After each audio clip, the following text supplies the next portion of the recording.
Boa noite, meu nome é Zila Costa e Silva e este é o Jogo do Poder. Nós chegamos a um momento na história do Brasil onde existem muitas preocupações da sociedade de como será o nosso futuro. Nós estamos falando de uma fratura social onde muitos têm receio de o ressurgimento de fascismo ou de ideias contrárias aos desenvolvimentos sociais. Recentemente surgiu um movimento social chamado Mulheres contra Bolsonaro e nós vamos conversar com as líderes desse movimento aqui no estado da Bahia para saber do que se trata.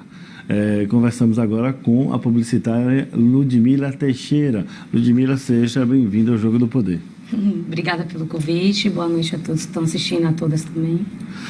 Ludmila, eu sei que esse momento é um momento histórico muito grande, o país está num processo eleitoral e nesse processo muitas ideias estão sendo discutidas. E vocês têm receio. Eu não imagino que seja receio da pessoa, mas talvez receio de algumas ideias. O que está acontecendo para exigir de sua participação no movimento político e a criação desse movimento? Bom, primeiramente eu queria esclarecer que nós não somos as líderes do movimento, né? Nós somos formadas por uma equipe de 10 administradoras e somos as 10, né, junto com as nossas subequipes que administramos o grupo, porque tem 9 milhões de membros. A nossa principal preocupação com essa candidatura é porque é uma pessoa que defende claramente a redução dos direitos das mulheres e também a questão do direito das minorias, né? Então, temos que nos preocupar com isso enquanto mulher, porque percebemos que vivemos numa sociedade que é machista, patriarcal, e nos leva a crer até que pode haver um retrocesso, né, desses direitos que já foram duramente conquistados. Eu vou lhe fazer essas perguntas e entender um pouco mais as suas preocupações, mas eu queria saber como é que surgiu esse movimento. 9 milhões de pessoas não são uma nem duas, é um movimento robusto. Eu queria entender como foi que ele surgiu. Se você é uma das coordenadoras, eu imagino que você seja uma das líderes, mas vamos adiante. Sim, claro. No momento somos 3 milhões e 800 mil. Já passamos da marca de 4 milhões, mas depois que houve o segundo turno, percebemos que algumas das meninas elas acabaram saindo do grupo. Essa necessidade surgiu justamente por ver o avanço dessa candidatura, né? No dia 30 de agosto, após conversas com algumas amigas, né, eu tive a ideia de fazer o grupo e a partir dali fomos adicionando umas às outras e percebemos que era um espaço amplo para o debate, onde as mulheres se sentissem seguras, né, para discutir política, né? Até então, acreditava-se que as mulheres não tinham interesse por política.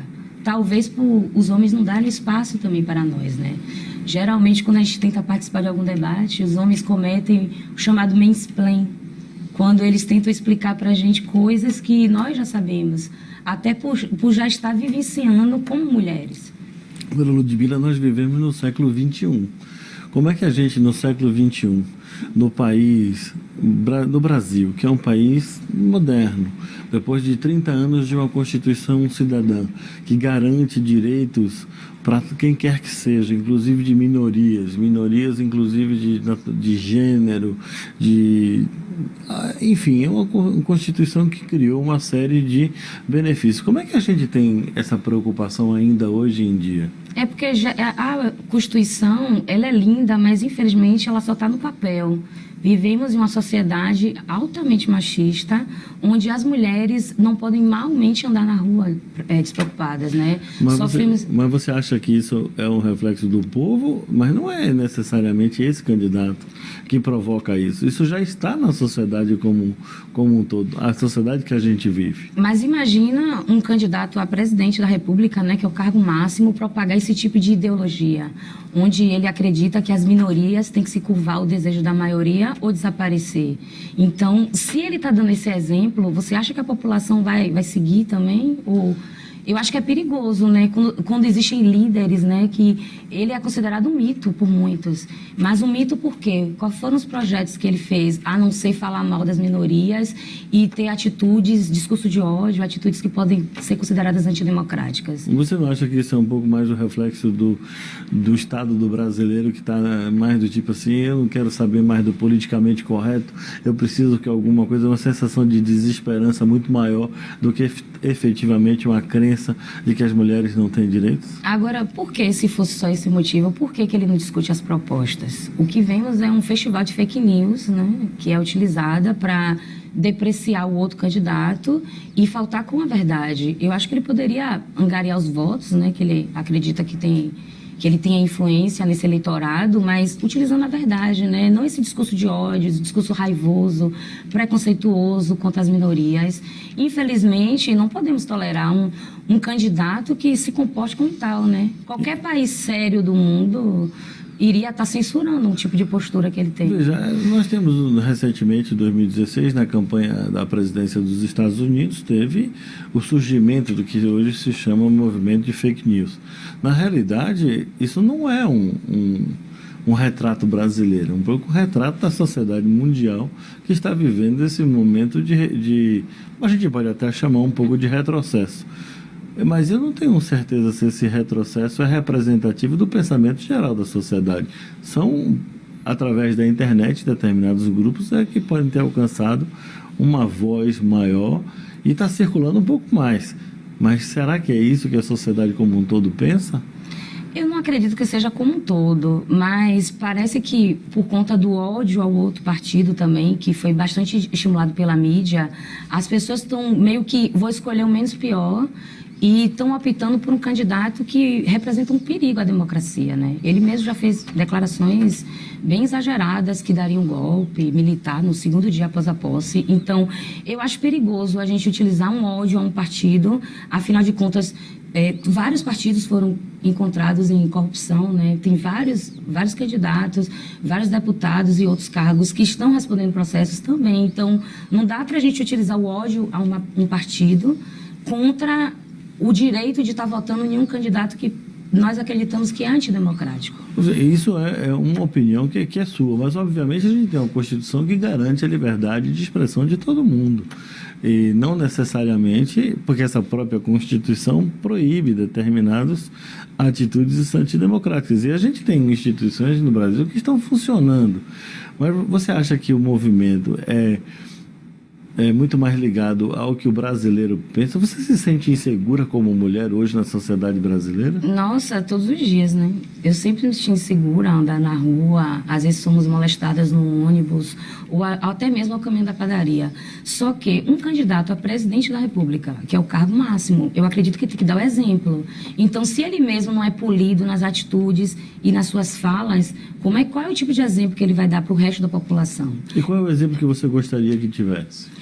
Uma pessoa contida, que respeitasse as minorias, que ouvisse as minorias, né? Um presidente tem que governar para todos, né? Não só para a maioria de heterossexuais, de homens de cor branca. Então, eu acho que é muito temerário nós estarmos abrindo o Palácio da República a uma pessoa que já inicia com um discurso misógino, um discurso preconceituoso. Mas não é nada mais democrático do que aquele que se elegeu pelo voto popular assumir a presidência porque ele foi escolhido pelo povo, pela maioria do povo. Sim, mas será que a campanha dele foi de forma limpa? Eventualmente, né, a gente não sabe o resultado ainda. Isso, mas as estatísticas, pelo menos até agora, dizem que o caminho é mais ou menos esse. Mas por isso que a gente tem que discutir as fake news. Eu sei que é um problema mundial, não é só do Brasil, ocorreu nos Estados Unidos, mas até as eleições dos Estados Unidos são diferentes da brasileira. Eu acho um pouco perigoso a gente fazer essa comparação, porque lá a Hillary Clinton, ela teve a maioria dos votos, mas por conta da questão dos delegados, né, acabou o Trump ganhando. Então, eu acho que, primeira coisa, a gente tem que pensar nos nossos problemas enquanto Brasil e buscar dentro do Brasil as soluções ou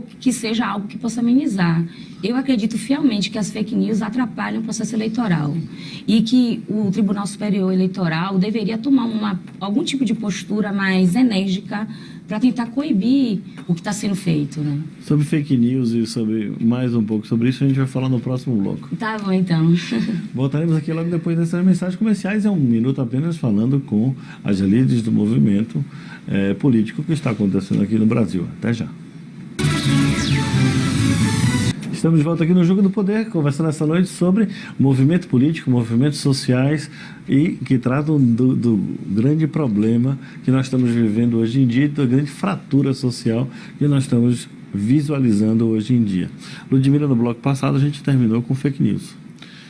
Vocês são quase 4 milhões de mulheres. Por que essas mulheres não estão engajadas dentro das próprias redes sociais em combater essas fake news e começar a demonstrar que algumas delas são falsas? Fake news todas são, mas assim, o que é falso e o que é verdadeiro. Vocês estão trabalhando isso no dia a dia? Estamos sim. Inclusive temos equipe no grupo só para verificar as denúncias de fake news. Então, se for um canal naqueles programas de vídeo, a gente pode fazer a denúncia no próprio canal ou até nas próprias redes sociais. Existem as ferramentas. Então, estamos trabalhando sim, combatendo as fake news e também prestando um esclarecimento. Primeiramente, no primeiro turno, foi sobre todos os candidatos e agora, especificamente, quem está contrário a esse candidato que eu tenho um grupo. Agora, vocês estão apoiando um candidato porque ele representa o pensamento de vocês ou porque são contra um outro? Eu diria que as duas coisas. A princípio, o grupo era permitido fazer campanha de todos os candidatos. Havíamos dividido posts fixos e lá as eleitoras, as correligionárias, poderiam expressar, postar propostas. Inclusive, esse candidato que foi para o segundo turno. Só que o nosso acordo sempre foi que no segundo turno, né, independente de quem fosse contrário, nós iríamos estar apoiando. Então, temos muitas das membras, essa palavra eu sei que é estranha, mas é uma crítica sutil ao português machista, então nós adotamos esse neologismo. Então, temos algumas membras que são realmente correligionárias, partidárias, estão imbuídas, né, de fazer o encaminhamento das propostas, e temos membros como eu que eram totalmente já partidárias. Eu me considero até um pouco anarquista, e agora, para evitar o pior de tudo, que é entregar a nossa democracia nas mãos de um candidato que já afirmou que não respeita a Constituição, então eu estou apoiando integralmente o outro candidato. Eu não vi nenhuma declaração dele expressamente declarando contra a Constituição. Nós temos instituições muito fortes que vão garantir. O Judiciário está aí, o Legislativo está aí, o Executivo vai ser liderado por quem vence essas eleições. Você não acha que nesse equilíbrio de poderes existem mulheres no Ministério Público? E o vice mulheres... Claro, mas a gente tem mulheres também nas Forças Armadas, e as Forças Armadas também eles desenvolvem um trabalho muito bem feito, uma série de áreas. Mas o vice-candidato já se manifestou que a Constituição era ultrapassada, que era muito onerosa e que deveria ser simplificada na parte dos direitos humanos. Existem pensamentos desses de ambos os lados. Na realidade, há uma proposta de mudança constitucional para ambos os candidatos. Eu acho que ele já desistiu, viu? O lado centro-esquerda desistiu. Eu acho que todos têm que desistir, porque a nossa Constituição ela é boa. Nós temos que dar efetividade à nossa Constituição e não combatê-la. Estou aguardando o pronunciamento do candidato e o vice, né, corrigindo a fala anterior. Enquanto eles não se retratarem, eu vou continuar acreditando que a nossa Constituição está em jogo, principalmente no que tange os direitos humanos, né? Que eles são contrários aos direitos humanos, né? Já expressaram ser a favor de tortura, de ditadura militar, inclusive já afirmou que o erro da ditadura foi ter torturado e não ter matado. Eu não sei o senhor, mas eu fico muito assustada com esse tipo de comentário. Eu acho que isso é mais, eventualmente, uma bravata, porque nós não temos mais uma estrutura política que autorize isso. Nós estamos vivendo no século XXI e muitas coisas não são mais permitidas, e nós temos pessoas, inclusive vocês, combatendo nas redes sociais, que vão evitar que esse tipo de coisa, eventualmente... E o decreto do dia 15 de outubro, que saiu agora, criando a força-tarefa... Eu estudei história, me deu um certo arrepio perceber que se parecia muito com a I1. Me explica aí que decreto é isso. Eu não me recordo o número do decreto agora, mas ele está criando uma força-tarefa para investigar organizações criminosas. Veja bem... Isso me assustou um pouco. Na realidade, nós vivemos num país onde existe estatisticamente falando, é a primeira preocupação de todo e qualquer brasileiro, de qualquer denominação política, é a preocupação com a segurança. Então, criar uma força-tarefa para estudar problemas, nós temos técnicos que podem ajudar nesse sentido. Não necessariamente uma coisa implicaria na outra. Uma coisa seguida da outra não necessariamente diz que as coisas estão ligadas. Mas há 12 dias das eleições... Inclusive Qual a isso. necessidade? Temos já todas as polícias a postos, Polícia Militar, Polícia Civil, Polícia Federal, tem a ABIN. Será que realmente havia necessidade desse decreto? Não sei, eu fico um pouco assustada. Até porque, não sei se o senhor sabe, nós sofremos vários ataques cibernéticos. Né? A minha advogada, que vai conversar no próximo bloco, se encontra no momento... A doutora Ana Célia. Isso, Ana Cleia. Ana Cleia. Isso. Ela encontra-se com o Facebook hackeado. E eu também tive problema com as minhas contas. E isso nunca havia acontecido antes. Eu acho que, de alguma forma, estão tentando tolher o nosso direito à liberdade de expressão. Isso sim é que pode ser um problema, porque na realidade o direito de se expressar, tanto é que aqui é aberto. Aberto a qualquer um dos lados, a qualquer um se pronunciar e se defender dessas declarações. Agora, me diga só uma coisa. Quais são hoje, no dia a dia, as mulheres enfrentam que tipo de problemas e quais são os seus maiores receios no dia a dia, independente da política? Porque a política é um reflexo da sociedade. O que é que vocês, mulheres, se preocupam tanto? Na verdade... Obviamente, eu sou um homem às vezes não consegue perceber essas questões de uma forma tão boa. Por isso que nós estamos conversando hoje aqui. Certo. Infelizmente, a violência sexual é o maior temor de toda mulher. Enquanto os homens podem ter medo de ser assaltados, o nosso medo real, a todo momento, é de um estupro. Então, durante toda a nossa vida, desde quando saímos da puberdade e começamos a ter aquela aparência mais de mulher adulta, a gente tem que conviver com os olhares, né, os olhares de desejo. Também temos que lidar, às vezes, com assédio no ponto de ônibus, dentro dos ônibus, assédios no locais de trabalho, assédio de amigos. Então, ser mulher é muito complicado. E como é que as pessoas... talvez seja uma questão de limite.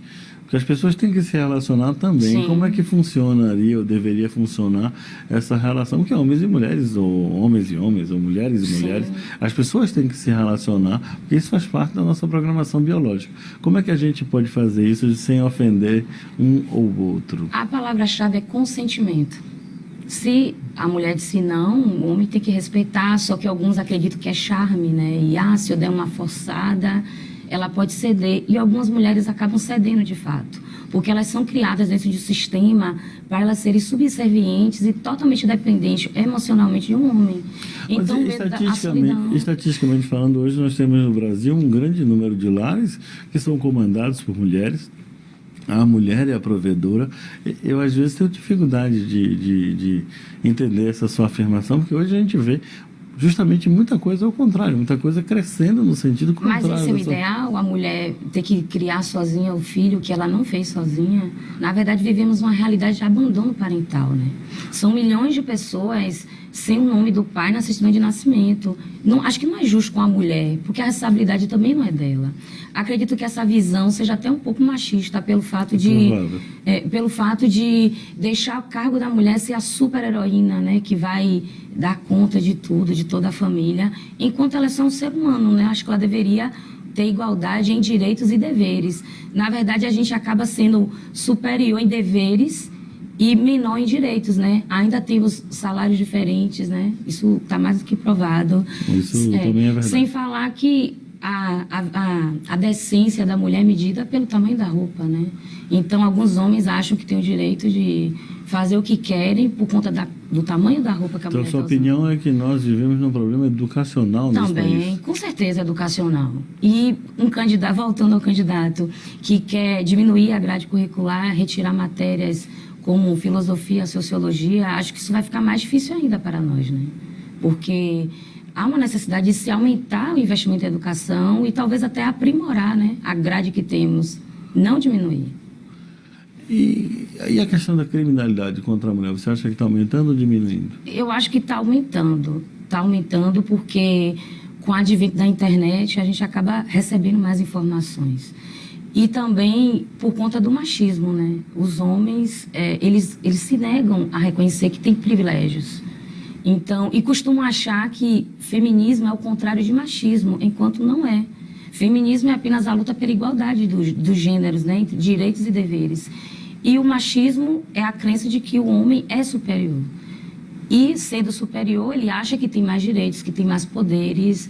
É um absurdo a gente assistir sempre na televisão mulheres que morreram porque ousar ou terminar um relacionamento.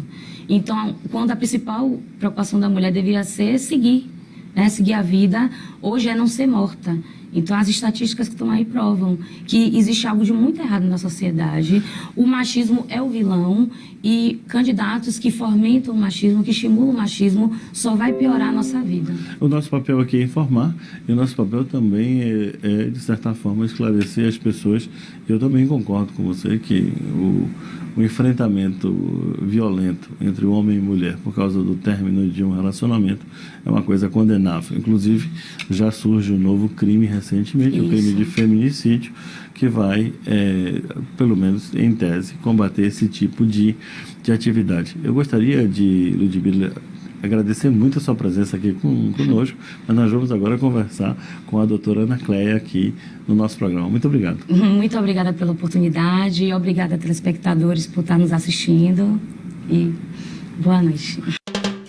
Ludmila Teixeira, 50 550